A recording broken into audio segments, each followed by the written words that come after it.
Cerita diawali dengan memperlihatkan seorang tentara Jerman bernama Clemens Forel yang berniat pergi melaksanakan tugasnya sebagai abdi negara asli, bukan halode, dan berpamitan kepada istrinya Catherine yang sedang hamil juga anak gadisnya bernama Lisa. Namun saat melaksanakan tugasnya, Forel tertangkap oleh Uni Soviet dan dijadikan napi kerja paksa bersama para tentara Jerman lainnya yang dikirim ke penjara dengan diangkut menggunakan gerbong kereta dalam keadaan patumpuk cuek dihiasi dengan cuaca dingin ekstrim.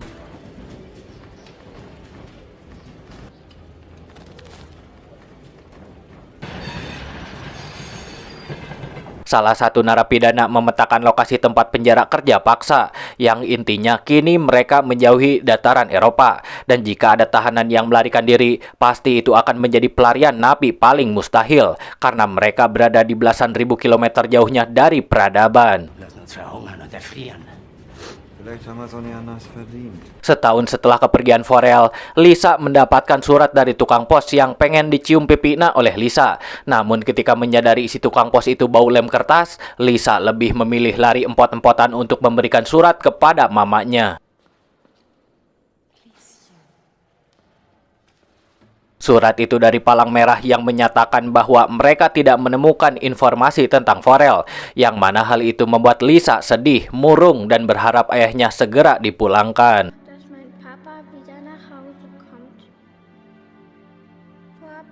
Harapan Lisa seperti langsung nancleb ke pikiran Forel yang sedang mengambil kayu untuk jatah makanannya, dan dia berhalusinasi melihat Lisa juga istrinya yang membuat Forel kehilangan fokusnya.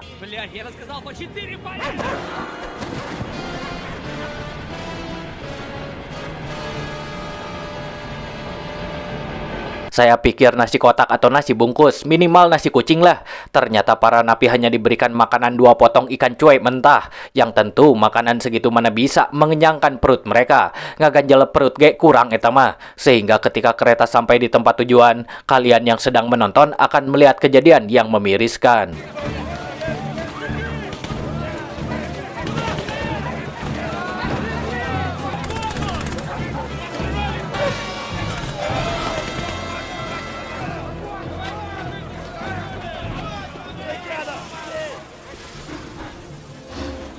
Tidak nyarter angkot ataupun diangkut odong-odong, para napi diharuskan berjalan untuk mencapai penjara, menahan rasa lapar dan tenaga yang semakin habis melewati badai salju, digiring oleh para penjaga yang memperlakukan mereka seperti hewan ternak, sehingga tidak sedikit dari mereka yang mati, hingga pada akhirnya para napi sampai di lokasi.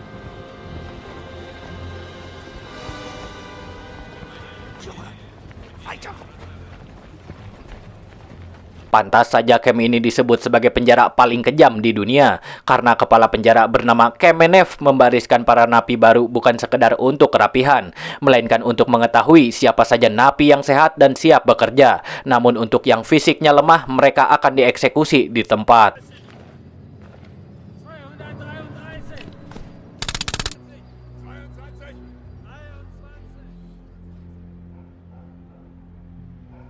Tidak sampai di situ saja kita dibuat kesal. Ketika sedang pemeriksaan para napi, Kamenev menemukan kertas milik napi muda yang berisikan surat dari ibunya, yang dengan santainya Kamenev merobeknya, juga dengan lemesnya memerintahkan napi muda menanggalkan pakaiannya hingga dia telanjang seawak-awak.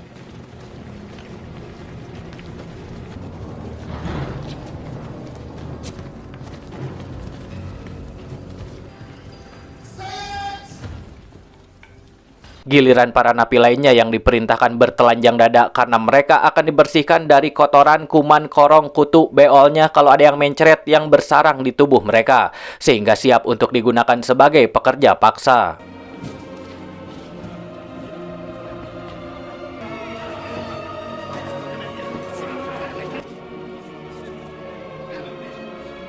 Bertahun-tahun melakukan kerja paksa yang hanya diberikan makanan kurang dari seadanya, membuat fokus dan kebugaran napi semakin melemah, menurunkan kinerja otak mereka, seperti yang dialami oleh rekan kerja Forel ini.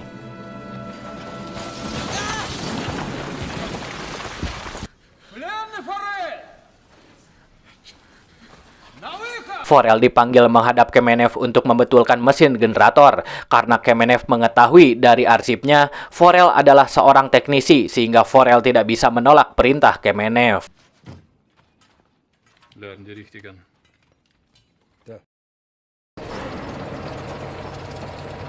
Setelah generator berjalan kembali, seketika hasrat kabur Forel muncul ketika dia melihat alat penyalur hasil tambang ke kereta pengangkut. Tanpa diimbangi dengan rencana dan persiapan yang matang, Forel melakukan aksi pelarian pertamanya, sehingga beginilah nasibnya.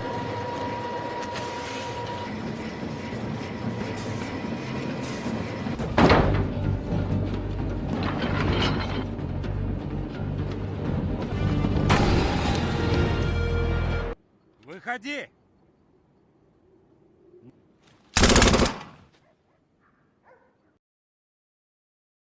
Setelah berhari-hari diisolasi, Kemenev memberitahunya bahwa Uni Soviet memiliki perjanjian dengan beberapa negara bagian di Amerika Utara, sehingga mustahil bagi napi bisa kabur dari penjara ini.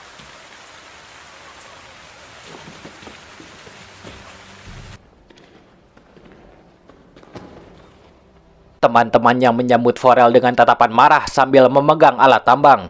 Karena akibat tindakannya kemarin, para napi kena getahnya juga yang membuat mereka tidak mendapatkan jatah makanan, sehingga mereka memukuli Forel sebagai balasan penderitaan yang mereka alami.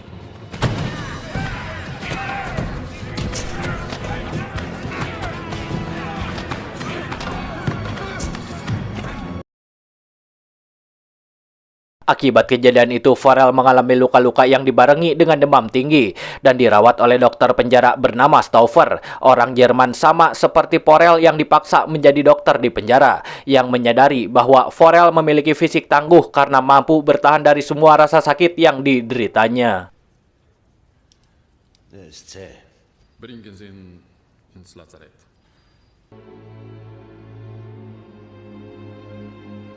Dengan alasan itulah Stauffer menegaskan bahwa Forel bisa melakukan pelarian. Namun pelarian itu harus memiliki persiapan yang sangat matang. Sehingga Stauffer memerintahkan Forel untuk menemuinya di kamarnya karena dia bersedia membantu Forel melarikan diri.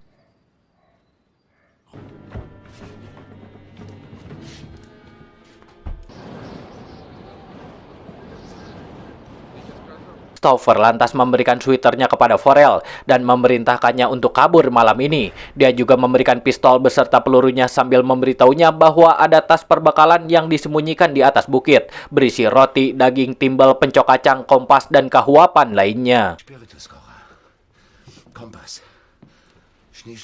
Bekal itu ternyata milik Stauffer yang sudah dia persiapkan untuk pelariannya. Namun ketika menyadari bahwa dirinya mengidap kanker, dia memilih untuk mengubur dalam-dalam mimpinya itu. Karena Stauffer yakin cepat atau lambat ajal pasti akan menjemputnya.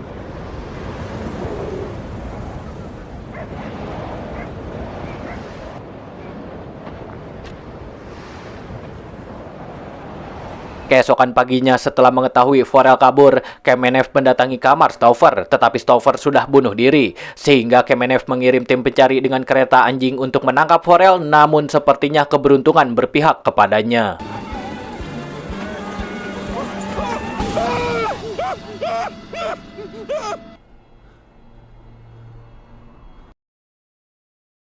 Beberapa hari kemudian, tim pencari kembali ke penjara untuk melapor kepada Kemenev bahwa mereka sudah menelusuri seluruh dataran, tetapi tidak menemukan keberadaan Forel yang diindikasikan sudah mati tertimbun salju. Namun Kemenev mengecap tim pencari tidak becus menjalankan tugasnya, karena dia yakin Forel masih hidup. Kini orang yang diomongin terus berjalan berhari-hari, berminggu-minggu hingga makanan perbekalan Forel habis. Yang pada satu titik ketika Forel mengalami dingin ekstrim yang membuat tubuhnya hampir tidak bisa digerakkan, dia melihat seekor anjing laut yang lantas Forel mengeluarkan pistol untuk membunuhnya. Karena lemaknya akan digunakan untuk menghangatkan tubuhnya meskipun dia juga terpaksa melakukannya.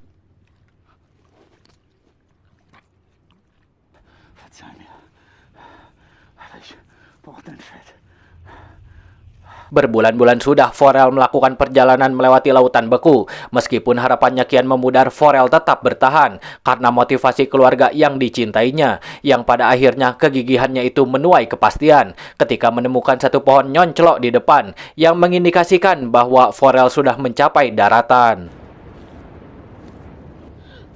Du bist ein Baum! Du bist ein Baum! Ich schaff's.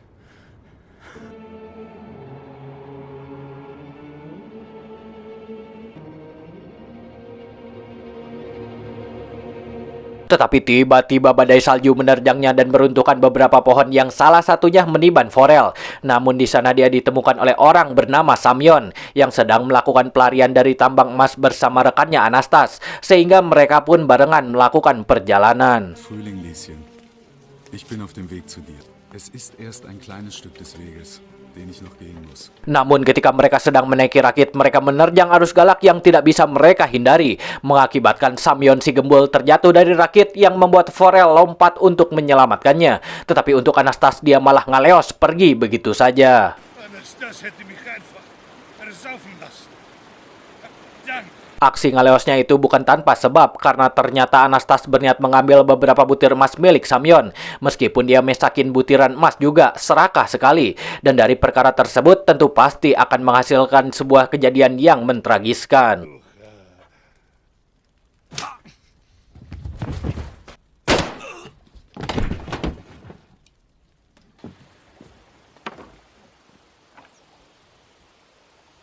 Warum hast du ihn umgebracht?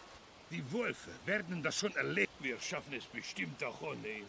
Gehen. Forel melanjutkan pelarian bersama Samyon. Namun ketika dalam perjalanan Forel melihat Samyon haheho kecapean dan dia berniat membawakan tasnya. Tetapi Samyon malah berpikir bahwa Forel ingin mengambil emasnya, sehingga ini yang dilakukan si gembul. Einen! Ah!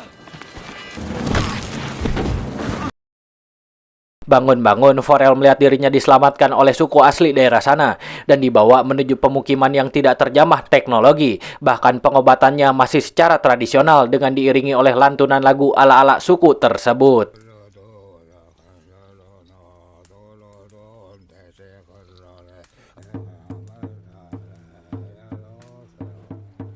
Setelah mendapatkan perawatan dan pengobatan, Forel berpamitan karena dia akan melanjutkan perjalanan. Namun sebelum itu, Forel diberikan seekor anjing pemburu bernama Argis untuk menemani setiap langkahnya.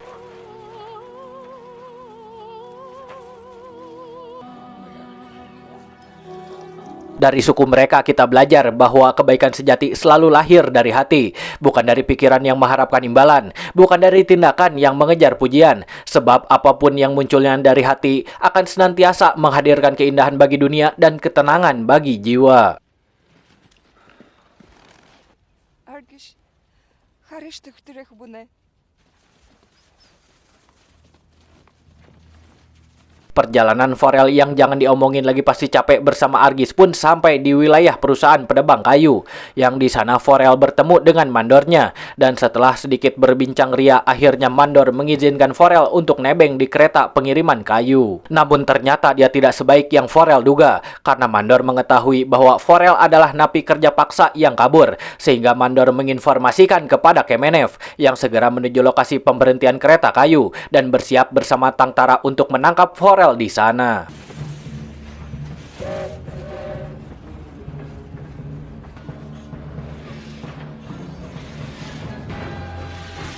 Namun hal itu disadari oleh Forel yang segera turun dari kereta untuk menjauhi Tangtara. Namun lari susulumputannya itu malah mendekatkan Forel dengan Kemenev.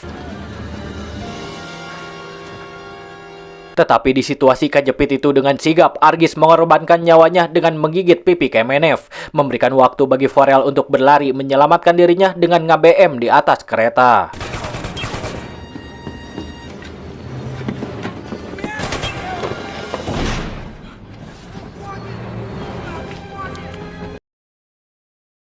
Bulan berganti tahun, Forel terus melangkah menggunakan kakinya, bertahan dari setiap cobaan dan rintangan yang menghadangnya, karena motivasinya untuk kembali ke pangkuan keluarga tercintanya, yang sekarang Lisa sudah beranjak dewasa, namun dia masih memiliki keyakinan bahwa ayahnya masih hidup, dan terus mengharapkan kepulangannya. Setz dich wieder hin. Tidak perlu dijelaskan berapa tahun Forel melakukan pelarian, karena sudah terjawab dari visualnya yang rambutnya jabrik, jenggot berewokan, pakaian lusuh, dan maaf ya teman-teman, terlihat seperti gelandangan gembel yang bahkan tukang roti memberikan sapotek rotinya karena merasa iba.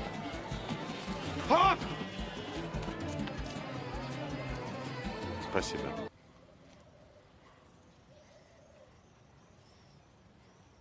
Setelah melahap habis roti, Forel berdoa meminta pengampunan, yang pada saat itu dia didatangi oleh orang bernama Igor, yang mengajak Forel ke rumahnya dan dengan tulus mau membantunya. Sie können sich in meinem Haus ein wenig frisch machen.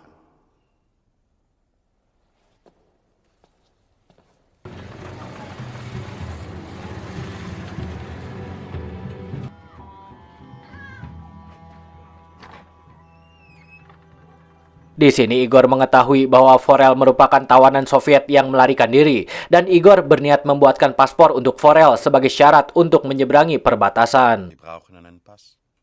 Wir bereiten jetzt ein Bad vor. Ein paar Stunden dauern. Warten Sie hier. Tetapi Forel belum mempercayai Igor sepenuhnya karena trauma setelah sebelumnya dia dijebak oleh si mandor, sehingga Forel ngumpet di tempatnya berdoa. Namun ketika Igor memberikan paspor, di sana Forel menyadari bahwa Igor membantunya dengan sepenuh hati tanpa imbalan yang memintanya, "Jangan lupa nanti coblos saya ya."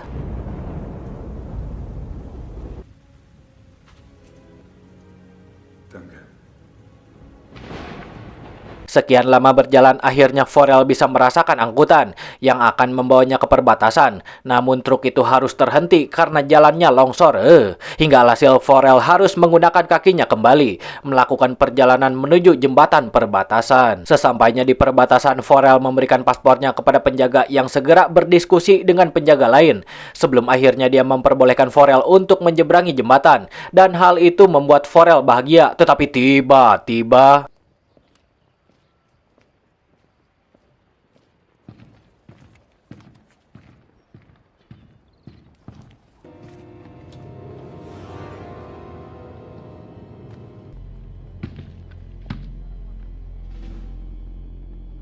Kemenev sudah ada di depannya lagi karena dia tahu pasti Forel akan melewati jembatan itu.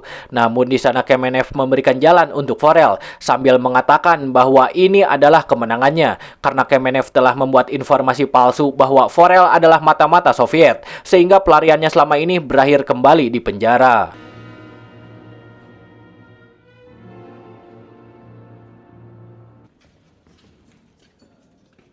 Glauben, ist ein russischer Spion. Darauf steht bei uns die Todesstrafe. Namun yang Kemenev dan kita tidak ketahui, ternyata Forel memiliki seseorang yang sangat kuat di pemerintahan, yaitu sang paman. Sehingga dia pun memiliki kesempatan untuk membuktikan bahwa dia Clemens Forel asli, dengan menunjukkan sebuah foto dirinya yang pernah dia gunakan sebagai hadiah ulang tahun mendiang mamanya. Foto habe ich meiner Mutter geschickt. Zu ihrem Geburtstag. 39.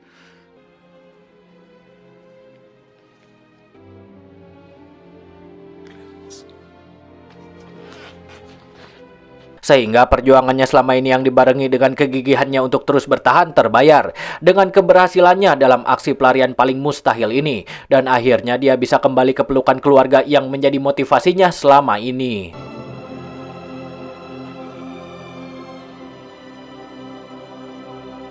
Dan kisah ini didasarkan dari kisah nyata orang bernama Cornelius Ross yang menggunakan nama alias Clemens Forel tentang pelarian yang luar biasa dari penjara atau gulag Soviet dan perjalanan panjangnya untuk kembali ke Jerman. Apakah kalian bisa melakukan perjalanan seperti Forel? Kalau saya sih yakin pasti nggak bisa. Dan film pun beresan weh dengan telapak kaki Forel yang pasti kapalan.